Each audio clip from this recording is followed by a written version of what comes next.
Viva Voz, com Vera Magalhães.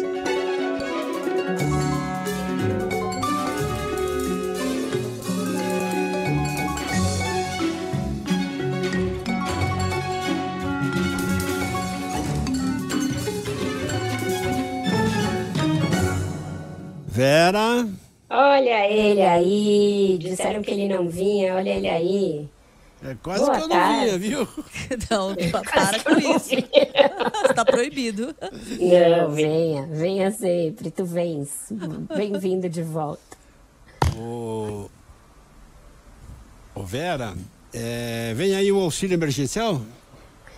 Provavelmente, Sardenberg, está em discussão se vai chamar auxílio emergencial ou se vai ser um voucher, porque a ideia mais aceita dentro do governo é a ideia de dar uma parcela única para que as famílias possam reconstituir os seus lares, os seus pequenos negócios, enfim, comprar aquilo que foi perdido na enchente. Então, seria um voucher de R$5.000. Tem uma implicância dentro do governo com esse termo, que é considerado um termo neoliberal demais.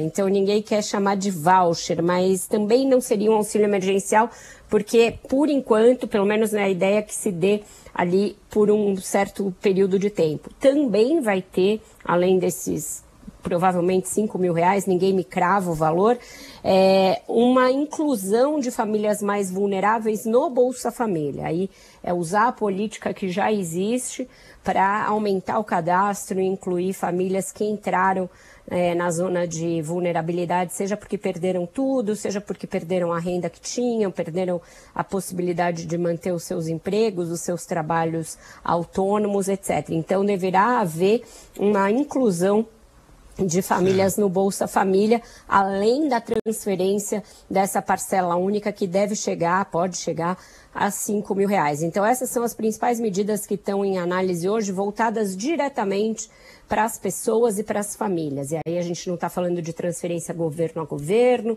nem de perdão de dívida, nem de moratória e congelamento de dívida, é transferência direta do governo e na forma realmente de um repasse e não de concessão de linha subsidiada de crédito, algumas outras medidas que também já foram anunciadas anteriormente. Então, o primeiro ponto que eu queria dizer é isso, quer dizer, voucher ou como quer que chame, 5.000 é dinheiro entregue às pessoas. Dinheiro entregue, fundo perdido, dinheiro repassado, não é empréstimo, não é linha de crédito, não é nada disso. E como é que vai identificar e como é que vai entregar o dinheiro?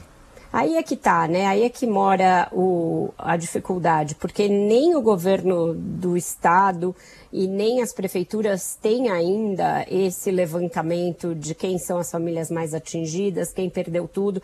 Essas famílias estão em abrigos, algumas ainda estão procurando seus entes desaparecidos, não foi feito esse cadastramento ainda. Então, deverá ser anunciado isso na visita que o Lula vai fazer amanhã ao Rio Grande do Sul. Ele deve voltar ao estado e ele quer ter um contato mais próximo com a população dessa vez. Ele acha que das outras vezes ele ficou muito restrito a conversas com autoridades e sobrevoos, e agora ele quer estar mais perto das populações atingidas. Está ali em discussão possibilidade dele visitar abrigos e tudo mais. Então, hoje tem uma nova reunião para afinar essas medidas. Ele deve voltar a ter outra reunião virtual com o governador Eduardo Leite para tratar delas. E aí, juntos, eles vão fazer esse cadastramento das famílias. O governo do estado também anunciou que o que foi repassado via Pix para aquela conta do governo vai ser usado para pagar aí uma espécie de auxílio emergencial para as famílias que perderam tudo. Então, imagino que é um cadastro que o governo estadual terá de fazer. Deverá ser compartilhado para permitir alguma sinergia entre o governo federal e o estadual, mas são medidas ainda em discussão. Aliás, ontem, na reunião de emergência com os ministros que o Lula fez, ele se mostrou bastante contrariado com o fato dele achar que os ministros estão anunciando coisas desencontradas e anunciando ideias que ainda nem foram aprovadas. Ele falou que cada um que tiver uma ideia, resolver anunciar como uma política de Estado, vai criar só confusão e não vai permitir uma organização e uma organicidade no enfrentamento dessa tragédia do Rio Grande do Sul. Então, eles estão guardando esse pacote aí das ações para as pessoas físicas, né, para as famílias, de uma maneira um pouco mais cuidadosa do que foi até aqui, justamente para evitar essas informações desencontradas e que isso gere fake news ou gere expectativas que depois não vão ser cumpridas. Agora, Vera,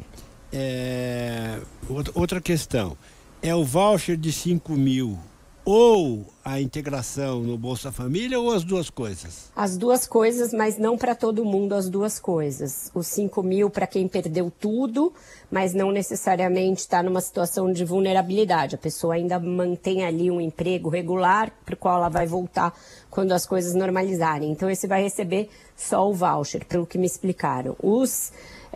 A inclusão no Bolsa Família é para aquelas famílias que realmente foram muito afetadas, muito atingidas e perderam a possibilidade de ter uma fonte de renda própria. Então, tem ali escalonamentos, esses 5 mil atingem indistintamente quem sofreu prejuízos materiais, mas a inclusão no Bolsa Família seria para quem perdeu a possibilidade de obter uma renda por meios próprios, Sardenberg.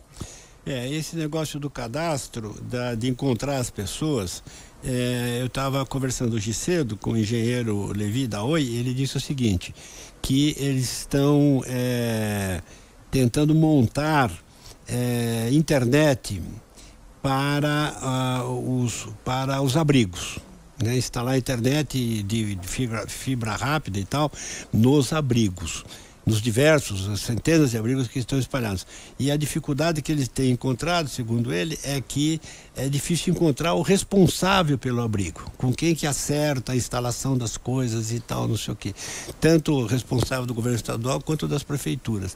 Eu acho que é natural nessa época tá em plena emergência, em plena questão, tá chovendo inclusive de novo, tá fazendo frio e tal, mas esse parece ser o grande problema, né? Identificar as pessoas, identificar as situações, Vera.